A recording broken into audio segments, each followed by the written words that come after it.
Good evening, ഞാൻ അജീഷ്. നമുക്ക് എല്ലാവർക്കും അറിയാം, ഇന്ന് നോൺ വെജിറ്റേറിയൻ പോലെ തന്നെ വെജിറ്റേറിയൻ ഭക്ഷണത്തിനോടും ആളുകൾക്ക് വല്ലാത്തൊരു കമ്പം ഏറി വരുന്നൊരു കാലമാണ്.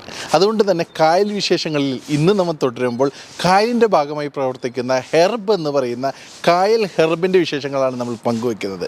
അപ്പോൾ ഇന്നത്തെ വെജിറ്റേറിയൻ വിശേഷമായ കായൽ ഹെർബ് വിശേഷങ്ങളിലേക്ക് എല്ലാവർക്കും സ്വാഗതം.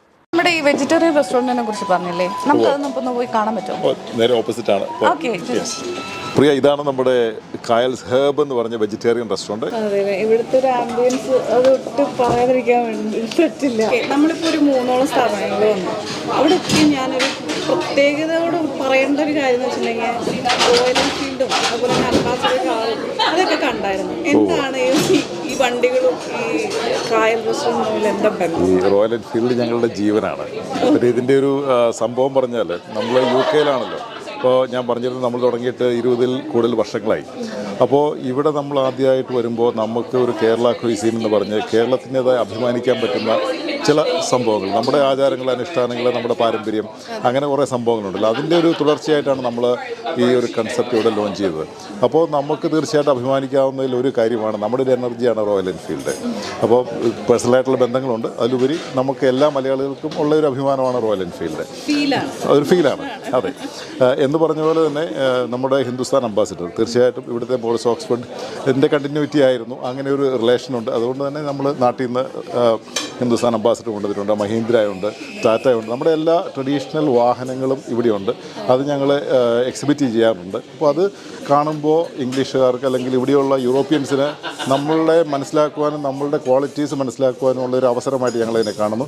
അതൊരു അഭിമാന മുഹൂർത്തമായിട്ട് ഞങ്ങൾ ആഘോഷിക്കുന്നു. പ്രിയ, നമ്മളുടെ ഒരു ട്രഡീഷണൽ ഫീൽ വരാൻ ആ ഒരു ട്രഡീഷണൽ ഇൻറ്റീരിയർ ചെയ്ത് ഒരു കസ്റ്റം ബിൽറ്റ് ആക്കിയ ഒരു റെസ്റ്റോറൻ്റാണ്. വളരെ സ്പേഷ്യസ് ആയിട്ട് പ്യൂർ വെജിറ്റേറിയൻ എന്നുള്ള ഒരു ക്ലാസിഫിക്കേഷനിൽ നമ്മൾ ചെയ്തിട്ടുണ്ട്. പിന്നെ നമുക്ക് ഇവിടെ ഒരു പാർട്ടി ഹാളുണ്ട്. വളരെ ട്രഡീഷണൽ ആയിട്ട് തന്നെ ചെയ്തിരിക്കുന്ന ഫംഗ്ഷൻ ഹാൾ. ഇവിടെ മീറ്റിംഗ്സ്, വെഡ്ഡിങ്സ്, പാർട്ടീസ് ഒക്കെ ചെയ്യാറുണ്ട്. ഉണ്ട്. പിന്നെ തീർച്ചയായിട്ടും ഞങ്ങൾ ഇതിപ്പം ലൈവായിട്ട് ഒരു അപ്പം ഉണ്ടാക്കുകയാണ്. അപ്പോൾ അത് എല്ലാവർക്കും കാണുവാനും അതെങ്ങനെയാണ് ഉണ്ടാക്കുന്നത് മനസ്സിലാക്കാനും വളരെ ഇൻട്രസ്റ്റിംഗ് ആയിട്ടുള്ളൊരു സംഭവമാണല്ലോ. അതെ അതെ അതെ അതെ അതെങ്ങനെയാണെന്നുള്ളത് കാണുന്നതിനകത്തൊരു ത്രില്ലുണ്ടല്ലോ. അപ്പോൾ എല്ലാം കൊണ്ടും ഭയങ്കര യൂണീക്കാണ് എന്നുള്ളത് മനസ്സിലായി എനിക്ക്. Thank you. ഓക്കെ, എന്താ നമ്മുടെ മലയാളികളോട് പറയാനുള്ളത്? അങ്ങനെ റെസ്റ്റോറൻറ്റും എല്ലാ തരത്തിലും വ്യത്യസ്തമാണത്.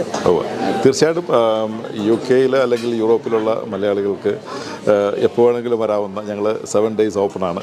വളരെ ട്രഡീഷണലായിട്ടും ഒഥൻറ്റിക്കായിട്ടും ഉള്ള മെനുവും ബാക്കി എല്ലാ കാര്യങ്ങളും സൗകര്യങ്ങളും ഉണ്ട്.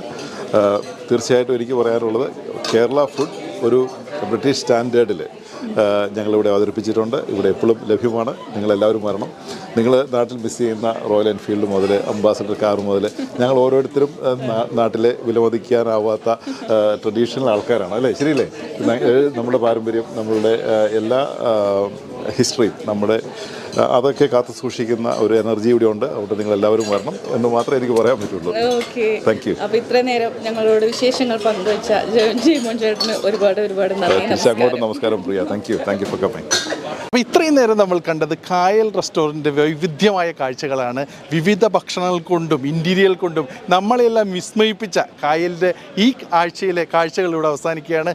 മറ്റൊരു ബിസിനസ് വിശേഷവുമായി നമുക്ക് അടുത്ത ആഴ്ച കാണാം. അതുവരേക്കും ബൈ ഫ്രം